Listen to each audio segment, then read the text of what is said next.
You can change at will? No, but I discovered the water of this pool helps. Its effects are brief, but I can always be sure of them. Interesting.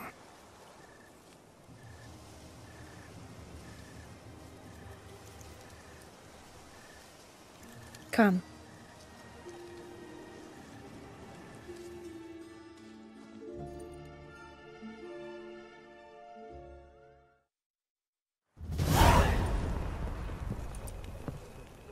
Did you learn anything? Yeah.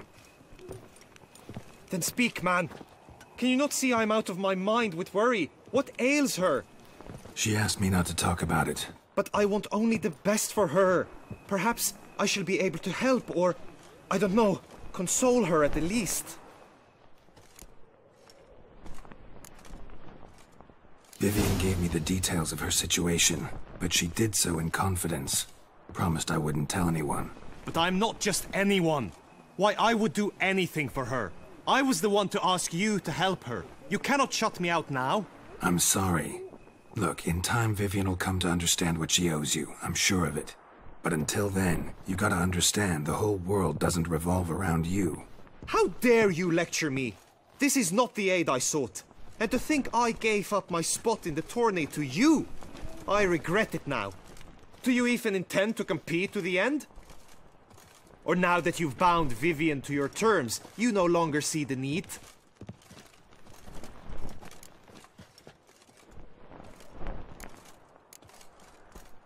I don't back out of anything. I'll take part in the last skirmish. Besides, Vivian will be busy till the tourney's end. Indeed. In that case, you must meet the other knights of your team. They await near the arena's entrance, by the training ground. Got it. Thanks.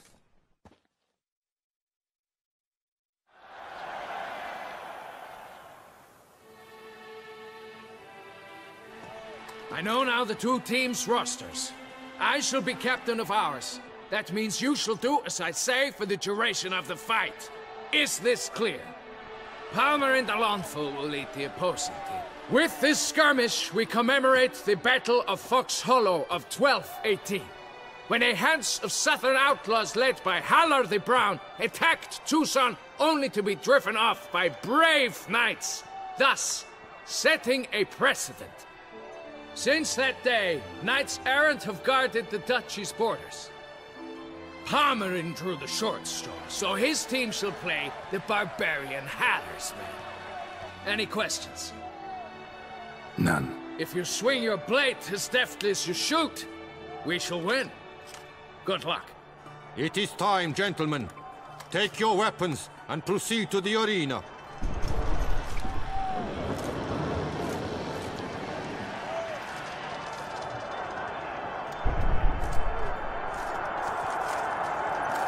A cheer for the knights, the ladies, the lords. For our next entertainment, the team shall cross swords. 2 rifle crews, 2 coteries shall fight full tilt till one drops to its knees. Who virtue ignores or lance blows unclean shall forever be branded as shameful, obscene. While the knights prepare, let me say I'm elated to behold such a crowd on edge, breath-baited. Whoever here wins the past champion shall face. All others must leave, heads bowed in disgrace.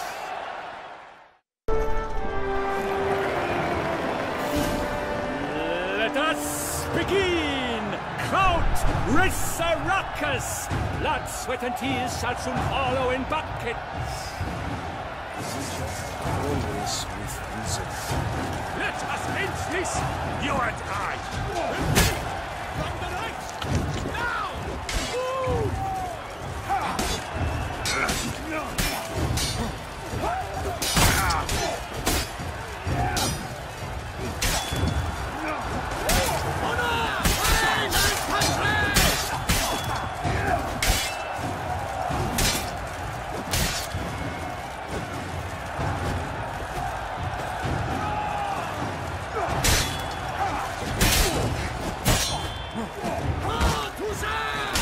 For the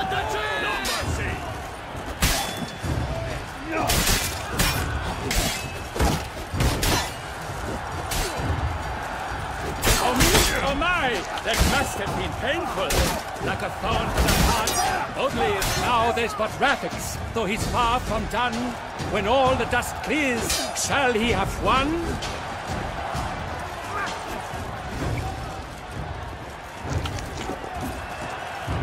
Shut up and fight. No mercy! I shall never retreat, not one step.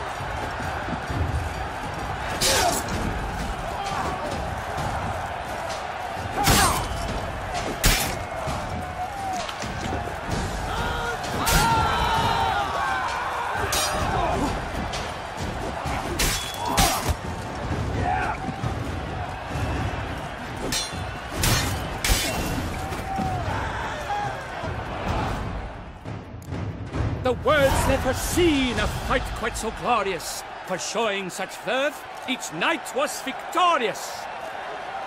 Yet in tourneys as in life, but one champion may reign. Today he is the one, praised be his name. He felt a whole host, slew the most. To Rafix of Forhorn, who the strength of lions boasts. He sailed through all trials, each test he passed with ease. But now awaits the last, will it bring him to his knees? For Gregoire de Gorgon, who on this ground last won, shall spar him for the title, and the day is done. To the tired Tremenda, we salute your endeavors. Return to your wives, your loves, your whomevers.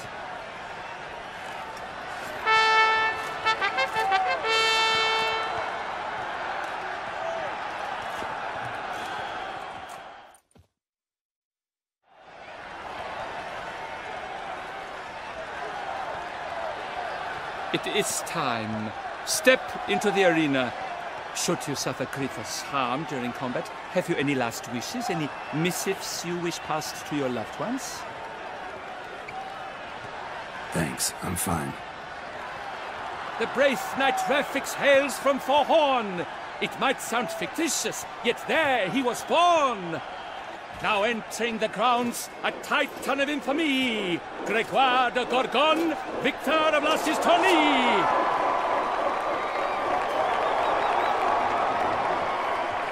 I wish both combatants good fortune and fame.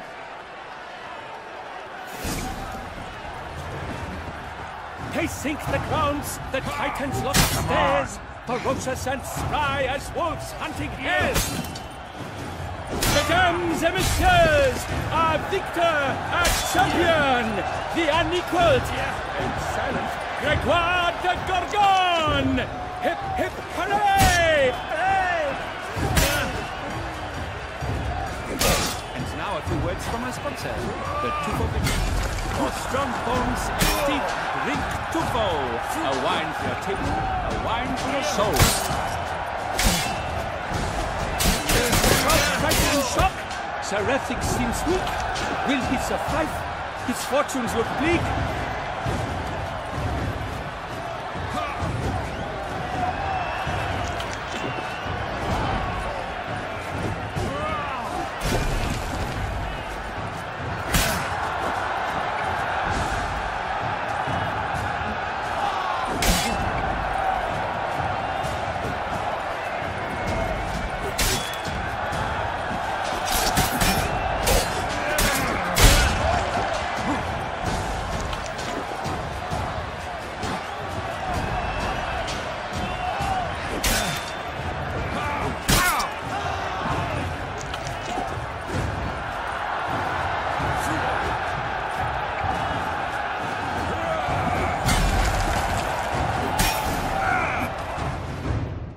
Rafix of Forhorn, this year's champion, a sight to behold.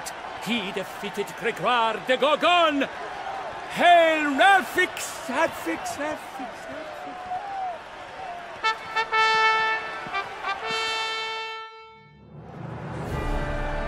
As patron of this grand tourney, I've the honor to decorate our grand champion. His vow he made upon his love for his heart's captor, and it was doubtless this vow that carried him to this splendid victory. He showed great courage, great strength, great composure. He fought nobly with honor, and thus rightfully deserves the title of this year's Champion of the Arena! I need to talk to you. Not now. We shall meet later in my tent. I have duties to attend to, as do you. Folk would guard you. The least you should do is wave.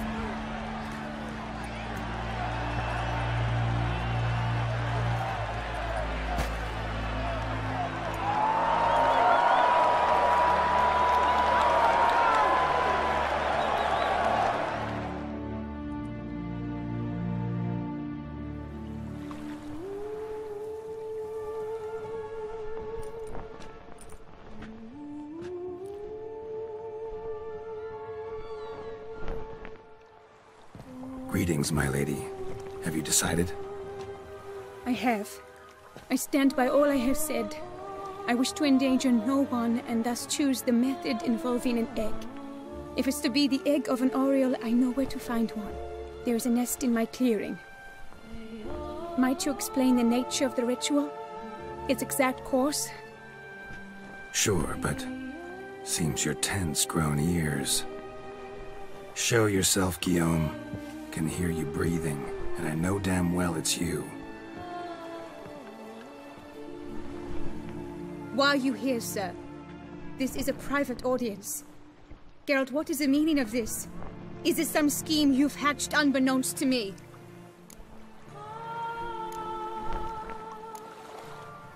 No, no scheming involved. Guillaume hired me, but this matter relates to you, not him. Didn't invite him here in any case. Actually surprised he showed up. My lady, I live to serve you. Whatsoever you require, you need but beckon. I am yours to command. Are you quite finished? Is that all you wish to say? I suppose so. So you shall do what I command, sir. Very well then. Listen carefully. Leave this tent, turn towards the duchy's northern marches, and run. Run until the tawny grounds are no longer within sight. Return only once you've cooled off. Then leave me be forevermore. Understood? My lady, but your troubles. I only wish the Witcher see. Out now!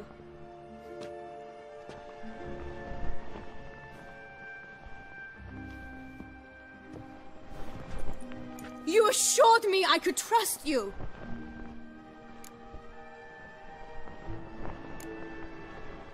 I kept your secret. Didn't tell him anything he didn't already know. I understand he hired you, so you had to report to him. But this is not his affair, Geralt. This is my life. Absolutely sure you did the right thing? Not too hasty rejecting his help? Can't conduct the ritual using your reflection without him. Needed someone who'd willingly assume the curse in your stead. And you thought I would agree to this? No, Geralt! When we spoke in the meadow, you told me of a ritual which required no lusty knights to aid us. This is the method I wish to pursue.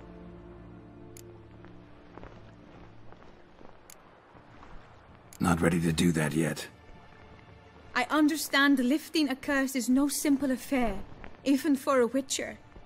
But I've made my decision and fear none of the risks. Return to me when you are ready.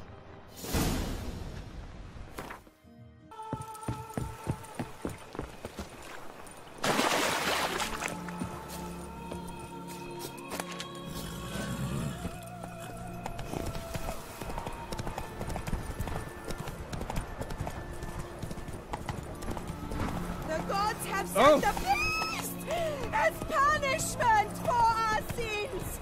We have ceased to succor our ancient tradition. Colvin! Welcome, Sir Avix. Need...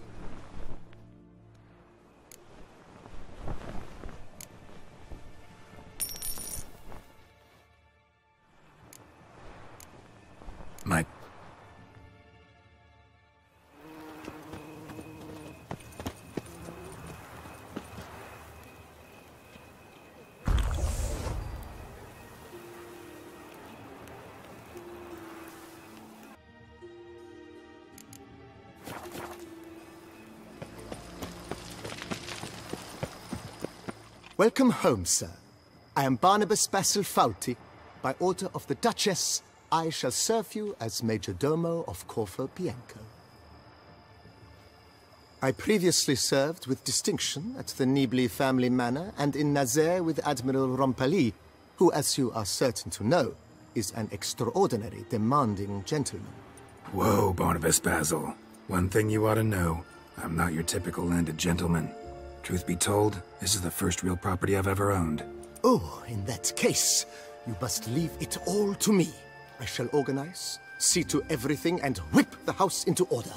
I dare say this place will soon be the most prosperous vineyard around. Great. Can already see I'm in good hands. Vineyard comes across as a place with a rich history. Know who owned it before me? Baron Rossel, who went bankrupt, forcing him to sell the estate to the Duchess. The Baron, in turn, had purchased it from Monsieur Bolius of the Headsman, a truly colorful man of Ketweni origin. He was actually a headsman? No, not him, but his great-great-great-great-grandfather. Indeed. Apparently, he was a common cutpurse who somehow secured for himself the post of ducal headsman in Beauclair. Went about his work with an exceptional penchant. They say he chopped off more heads than there are grapevines in the ducal vineyards. He never hesitated, not once. Never sliced unevenly, never botched a job. For his exemplary service, the Duke granted him a title and this estate.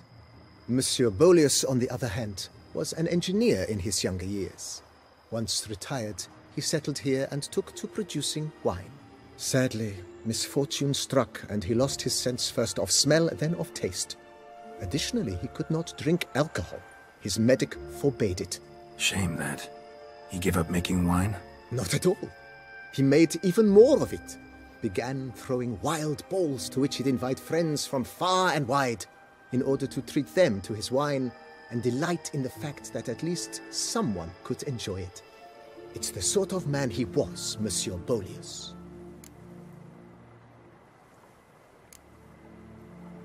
Mind giving me a little tour de Corvo Bianco? Not in the least. Follow me, please. I think it would be practical to begin on the hill.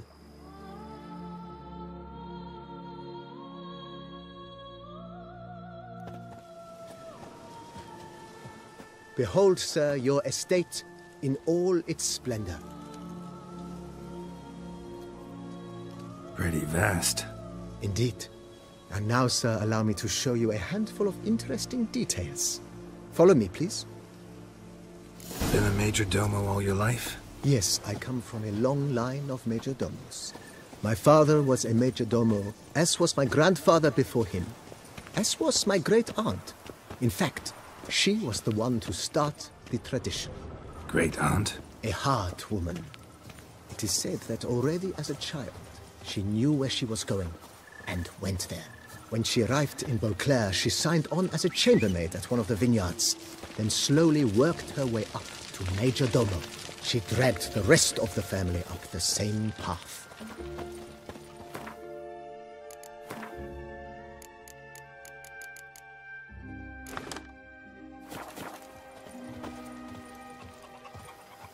The servants' quarters. I occupy the green home. With the Duchess's permission, I have hired a full staff. Their salaries to be paid from the ducal treasury. Nice of her. Not the most sightly part of the estate, I admit. But I think it worthwhile for you as master of the domain to know where the help stays.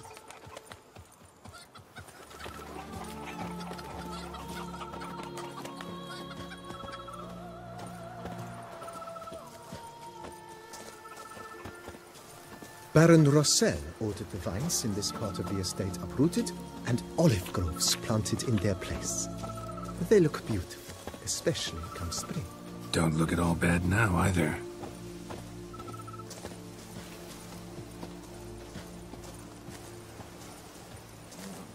Down below lies your vineyard, where we grow a strain of Carfanere, one of the world's oldest, aged in oak barrels. It provides for an exquisite wine with distinct blackberry, wild cherry, plum, and cinnamon notes. Marvelous. Have to try it one of these days.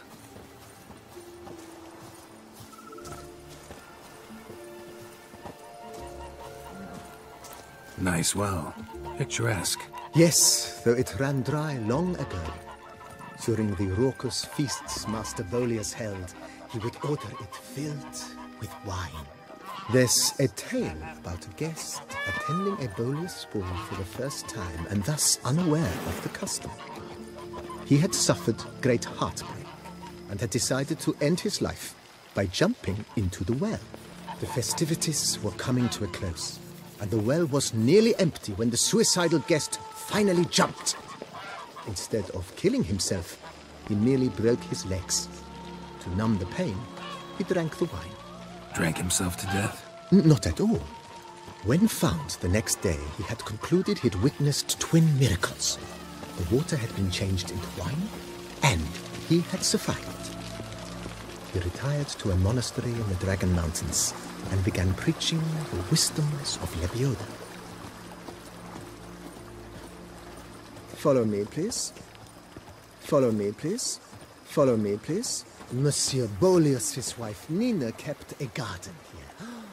A supremely lovely place it was. Bit neglected now. I agree. Yet nothing stands in the way of restoring it to its former glory, and once again planting it with herbs and other vegetation.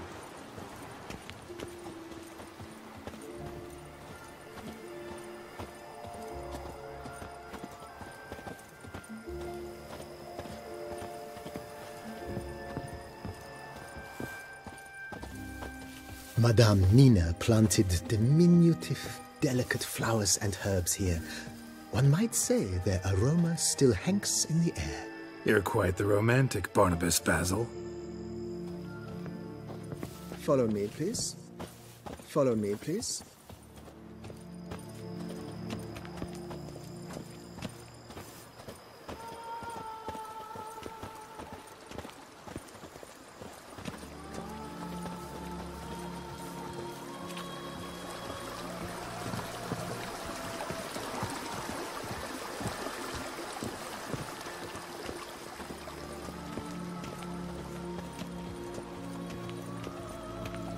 Follow me, please. This served as an additional wine cellar in years of plentiful harvests. Bit of work, and it'll make a fine stable for Roach.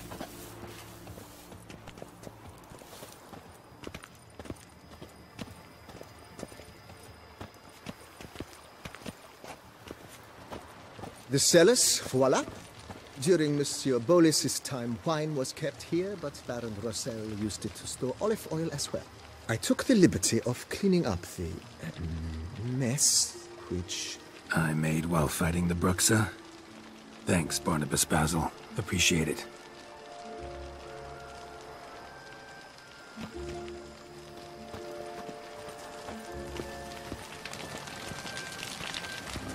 Follow me, please. As you can see, the facade is, how to put it, slightly stained. But one cannot deny it, a certain subtle southern charm. True, though it could use a bit of subtle paint. Follow me, please.